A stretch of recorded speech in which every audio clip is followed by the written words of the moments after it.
Hey, what's up, folks? How's it going? This is Avijit here, and welcome to DevOps Challenge Hub. So let's start with today's interview question.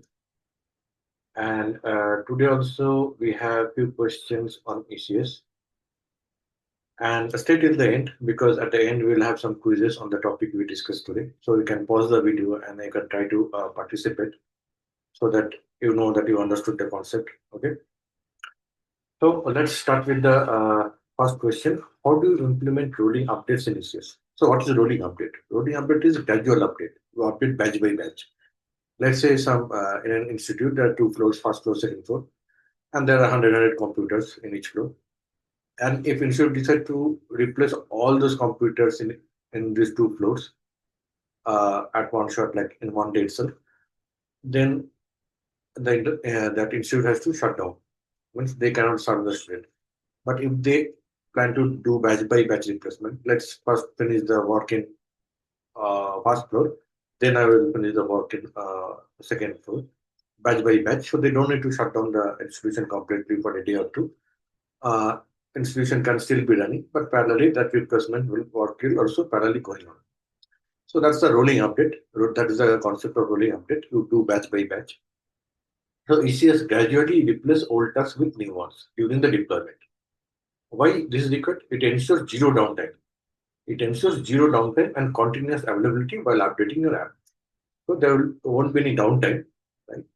And continuously your app will be available.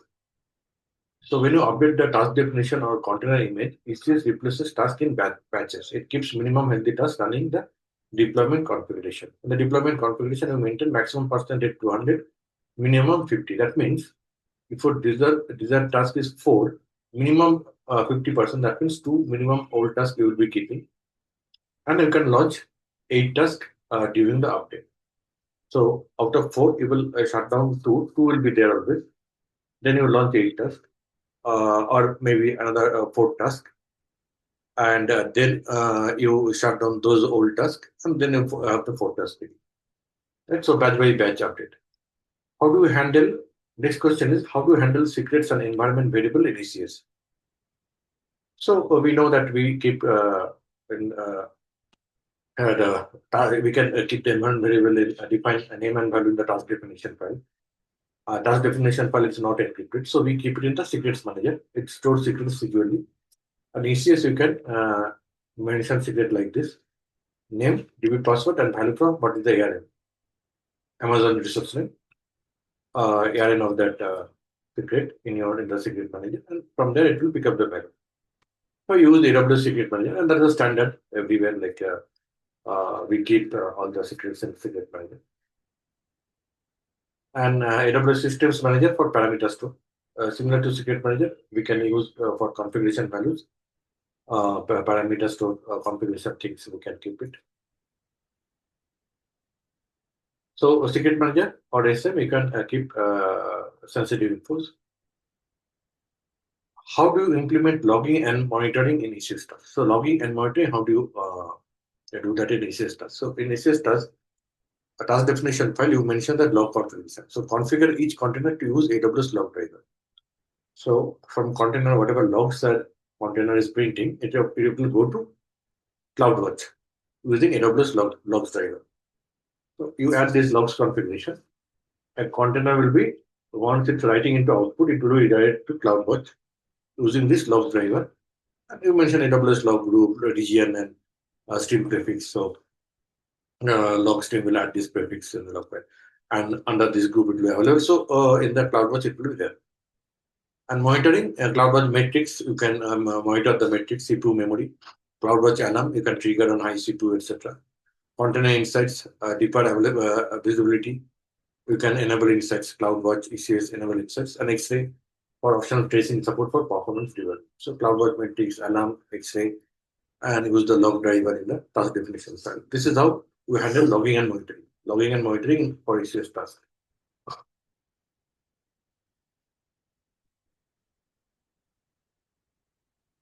Next is what are ECS exec capabilities and how do you use them?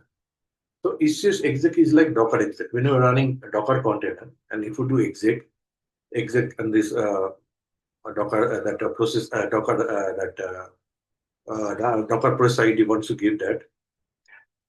So it attaches with the Docker and then it enters into that and you get a terminal. Similarly, ECS exec capabilities, how do you use them? You exec SCS, AWS ECS execute command, cluster my cluster, and give the task ID, and you get a message interactive shell command prompt. So using the command prompt, you get inside the task or get inside your Docker container. Right? So that is the exec. So running task, you can attach the running task, running container, and you can get inside it, and you can run some command and see what is the issue. You can check the log inside. You can basically you can run some debugging session itself. So it's like a Docker exec, similar like ECS exec. And you can use session manager, no open SSH port is required. So you don't need any SSH port. You can use SSM session manager. How do you implement multi-container task definition? So one task, one container, one task definition. And but you may want to run two containers inside one task, right? In a single task, multiple containers in a single task. Why? Because related containers must run together on the same instance of forget task. On the same forget task you want to run. There is a tight coupling. Tight coupling, for example, log agent, proxy server, all these things you need to have tight coupling. For example, app plus engine SDVS proxy, your app plus log super, your app plus monitoring engine. So these two things you want to give it together, want to run them together. So in the task definition, you can specify that multiple container. What are the best practices for ECS security? This is a standard one, security practice. So we talk about IAM, list privilege, right? Create part task angle, secrets, talk about secrets, secret manager, parameter store, talk about networking, private subnet, security gateway, like a security group, NAT gateway, VPC, private subnet. So all these things, networking, secret, IAM, then ECS exec, enable only for debugging, restrict with IAM, image security, scan signed images, avoid latest tag. So secure image, and regularly patch EC2 AMIs. So the other things you talk about, they are standard. Any security related thing, you can use all these standards. These 5-6 points you can mention: IAM, security group, network, NSCL, right? Image security, networking, VPC, all these things you can talk about. How do you troubleshoot ECS service deployment issue? So first thing you go to console, ECS console, and see what kind of failures are there, placement error, pool. You can see the task log to be enabled, or you can do AWS ECS describe task for recent failure. You can describe the task. You can go to CloudWatch and see what kind of logs are there. Networking issue, with the networking issue, check the configurations. IAM configuration, you check with the permission issue. Target group health, check LV target group health check, like health check path if they are mismatch. So basically, health check path, log, console, CloudWatch, right? Networking issues or IAM permission. So the other things you can do for debugging. You can do troubleshooting. Troubleshoot ECS service deployment issues. Okay, now let's go to today's quiz. We can pause it and try to answer. What is the main purpose of rolling update in ECS? However, telling that based on the meaning. So gradually replace old tasks with the new ones to avoid downtime. So you want to avoid downtime. So application should be always available. So that's the idea behind rolling update. What is the purpose of ECS exec? It's like Docker exec as we discussed. Open a shell inside a running container security. Open a shell inside a running container. So got a shell access to a running container. When should we use multiple container ECS task definition? So when related containers must run together, like for app plus logging agent, that is the answer. Which of the following is the best practice for ECS security? It is container handle for all services, open all ports, used list privilege and private network. This is the best practice. List privilege, IAM rules and private networking. Answer is D. If ECS task fails to start, what should you check first? Lambda log, yeah, service events, CloudWatch logs, and task definition parameter. If it fails, you will answer is C. we check the service events, cloud logs, task definition, parameters, whether all the parameters are correct or not.